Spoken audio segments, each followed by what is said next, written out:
Charlie and the Chocolate Factory, written by Roald Dahl. Chapter 1. Here Comes Charlie. These two very old people are the father and mother of Mr. Bucket. Their names are Grandpa Joe and Grandma Josephine. And these two very old people are the father and mother of Mrs. Bucket. Their names are Grandpa George and Grandma Georgina. This is Mr. Bucket. This is Mrs. Bucket. Mr. and Mrs. Bucket have a small boy whose name is Charlie. This is Charlie. How do you do? How do you do? And how do you do again? He is pleased to meet you. The whole of this family, the 6 grown-ups, count them, and little Charlie Bucket lived together in a small wooden house on the edge of a great town. The house wasn't nearly large enough for so many people, and life was extremely uncomfortable for them all. There was only 2 rooms in the place altogether, and there was only 1 bed.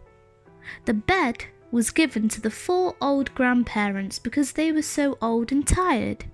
They were so tired they never got out of it. Grandpa Joe and Grandma Josephine on this side. Grandpa George and Grandma Georgina on this side. Mr. and Mrs. Bucket and little Charlie Bucket slept in the other room upon mattresses on the floor. In the summertime, this wasn't too bad. But in the winter, freezing cold draughts blew across the floor all night long, and it was awful. There wasn't any question of them being able to buy a better house or even 1 more bed to sleep in. They were far too poor for that. Mr. Bucket was the only person in the family with a job. He worked in a toothpaste factory, where he sat all day long at a bench and screwed the little caps onto the tops of the tubes of toothpaste after the tubes had been filled.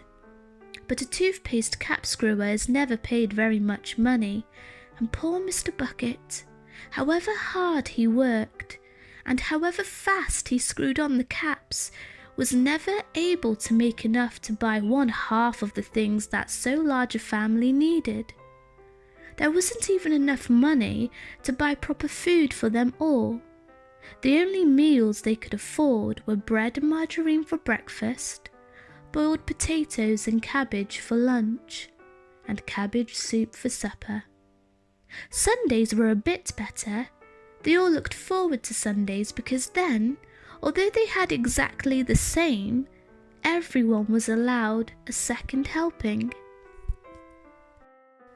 The Buckets, of course, didn't starve, but every one of them, the 2 old grandfathers, the 2 old grandmothers, Charlie's father, Charlie's mother, and especially little Charlie himself, went about from morning till night with a horrible empty feeling in their tummies. Charlie felt it worst of all.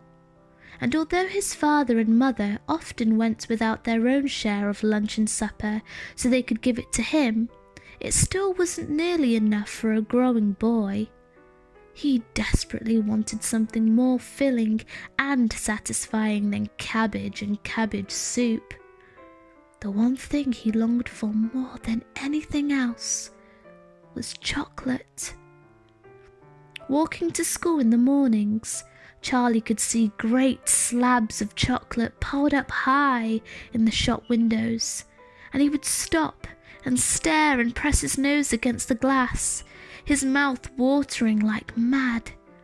Many times a day, he would see other children taking bars of creamy chocolate out of their pockets and munching them greedily, and that, of course, was pure torture. Only once a year, on his birthday, did Charlie Bucket ever get to taste a bit of chocolate.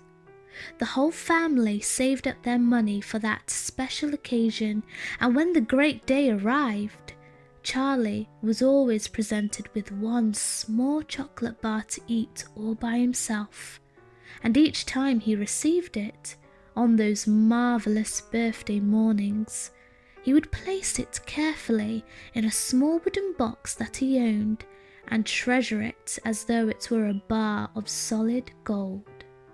And for the next few days, he would allow himself only to look at it, but never to touch it.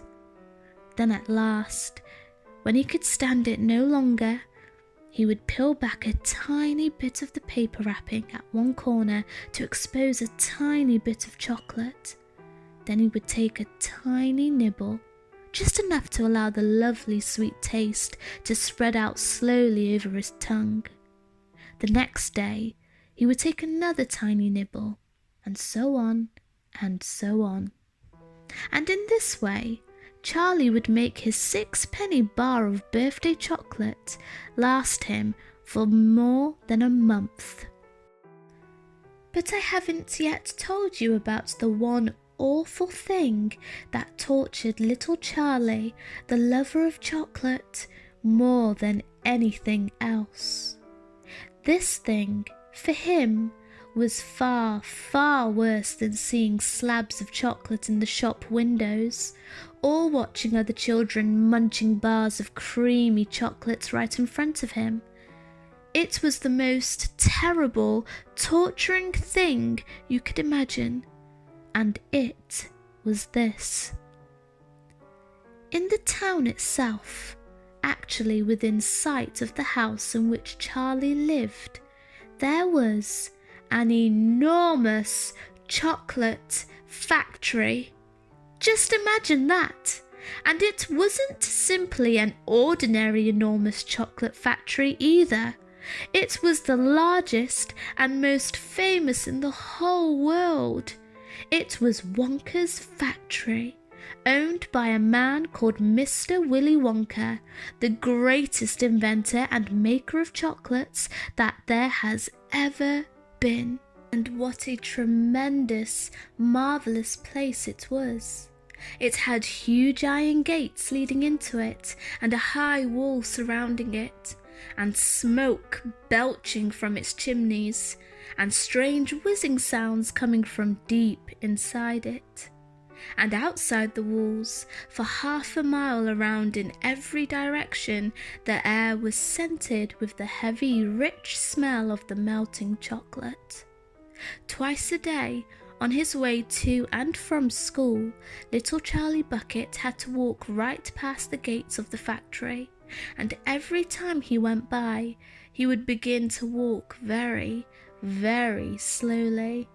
And he would hold his nose high in the air and take long, deep sniffs of the gorgeous, chocolatey smell all around him.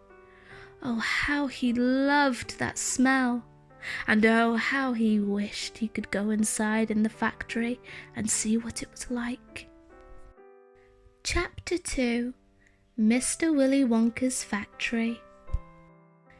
In the evenings, after he had finished his supper of watery cabbage soup, Charlie always went into the room of his 4 grandparents to listen to their stories, and then afterwards to say good night. Every one of these old people was over 90. They were all shriveled as prunes and as bony as skeletons, and throughout the day, until Charlie made his appearance, they lay huddled in their one bed, 2 at either end, with nightcaps on to keep their heads warm, dozing the time away with nothing to do. But as soon as they heard the door opening and heard Charlie's voice saying, "Good evening, Grandpa Joe and Grandma Josephine, and Grandpa George and Grandma Georgina," then all 4 of them would suddenly sit up, and their old wrinkled faces would light up with smiles of pleasure, and the talking would begin. For they loved this little boy. He was the only bright thing in their lives, and his evening visits were something that they looked forward to all day long. Often, Charlie's mother and father would come in as well and stand by the door listening to the stories that the old people told. And thus, for perhaps half an hour every night, this room would become a happy place, and the whole family would forget that it was hungry and poor.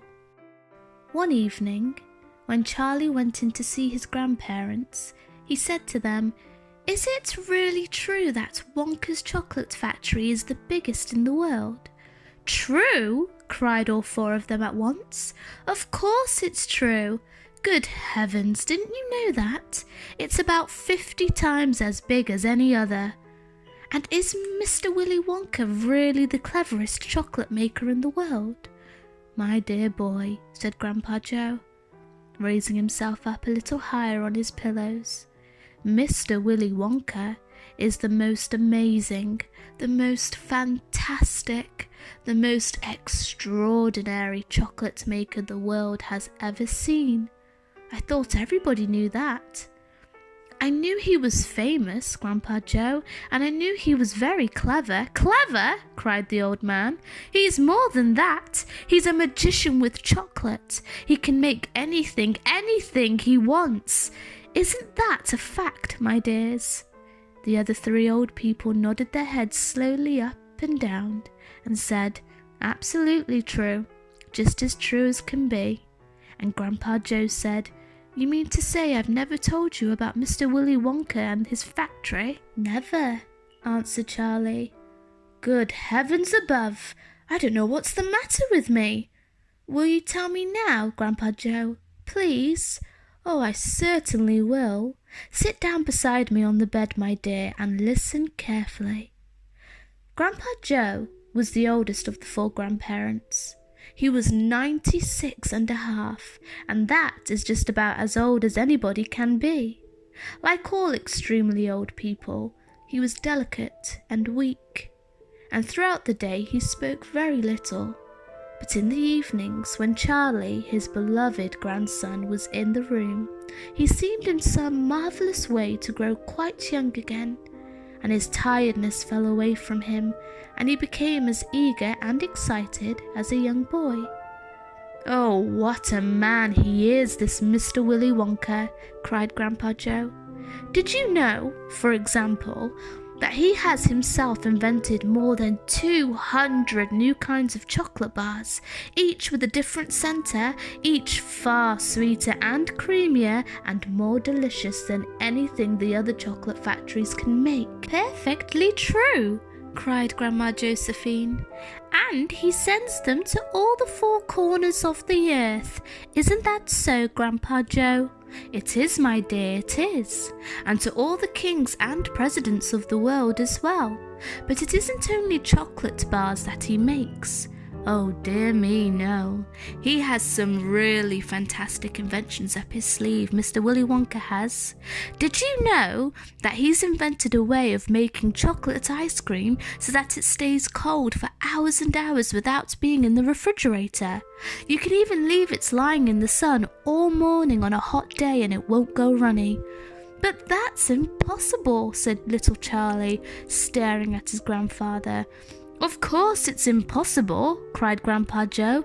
"It's completely absurd. But Mr. Willy Wonka has done it." "Quite right," the others agreed, nodding their heads. "Mr. Wonka has done it. And then again," Grandpa Joe went on, speaking very slowly now so that Charlie wouldn't miss a word, "Mr. Willy Wonka can make marshmallows that taste of violets, and rich caramels that change colour every 10 seconds as you suck them, and little feathery sweets that melt away deliciously the moment you put them between your lips.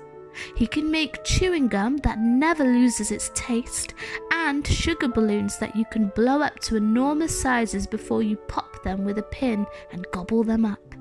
And by a most secret method, he can make lovely bluebird eggs with black spots on them, and when you put one of these in your mouth, it gradually gets smaller and smaller until suddenly there is nothing left except a tiny little pink sugary baby bird sitting on the tip of your tongue."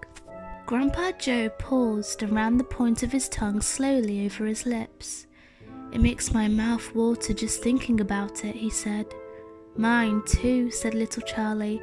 "But please, go on." While they were talking, Mr. and Mrs. Bucket, Charlie's mother and father, had come quietly into the room, and now both were standing just inside the door, listening. "Tell Charlie about that crazy Indian prince," said Grandma Josephine. "He'd like to hear that." "You mean Prince Pondicherry?" said Grandpa Joe, and he began chuckling with laughter.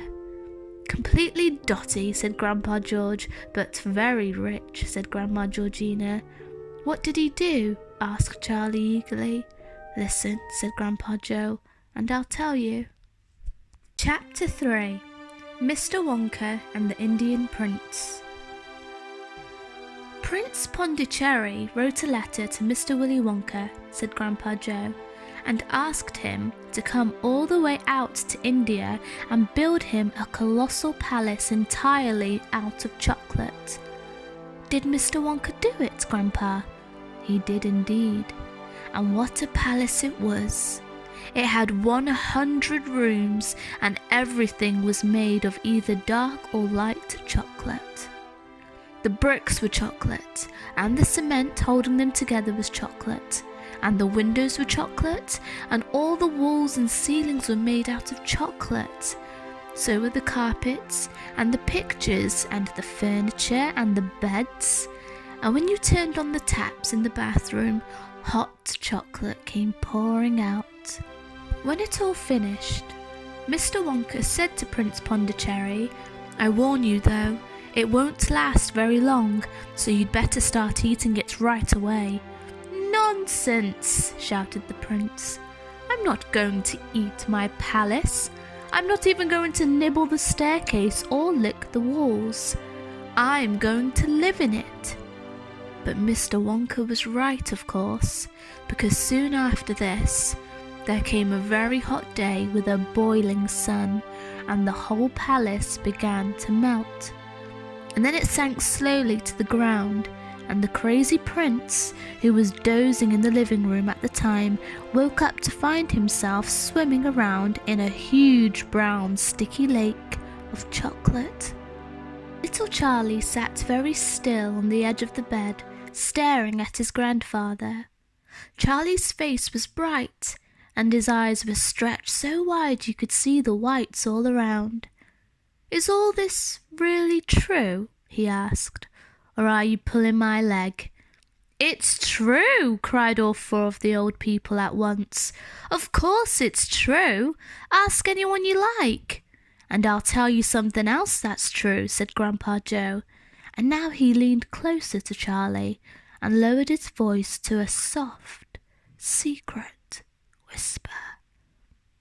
"Nobody ever comes out." "Out of where?" asked Charlie. "And nobody ever goes in." "In where?" cried Charlie. "Wonka's factory, of course." "Grandpa, what do you mean?" "I mean workers, Charlie." "Workers? All factories," said Grandpa Joe, "have workers streaming in and out of the gates in the mornings and evenings, except Wonka's. Have you ever seen a single person going into that place or coming out?" Little Charlie looked slowly around at each of the four old faces, one after the other, and they all looked back at him. They were friendly, smiling faces, but they were also quite serious. There was no sign of joking or leg-pulling on any of them. "Well, have you?" asked Grandpa Joe. I really don't know, Grandpa," Charlie stammered. "Whenever I walk past the factory, the gates seem to be closed." "Exactly," said Grandpa Joe. "But there must be people working there." "Not people, Charlie. Not ordinary people, anyway." "Then who?" cried Charlie. "Aha! That's it, you see. That's another of Mr. Willy Wonka's cleverness." "Charlie, dear," Mrs. Bucket called out from where she was standing by the door, "it's time for bed. That's enough for tonight." "But, Mother, I must hear tomorrow, my darling." "That's right," said Grandpa Joe. "I'll tell you the rest of it tomorrow evening."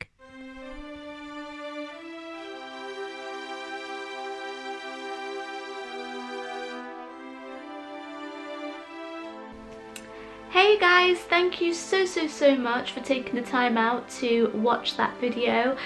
If you would like to listen to more of Storytime, please hit that subscribe button, and don't forget to give the video a thumbs up and hit that like button for me as well.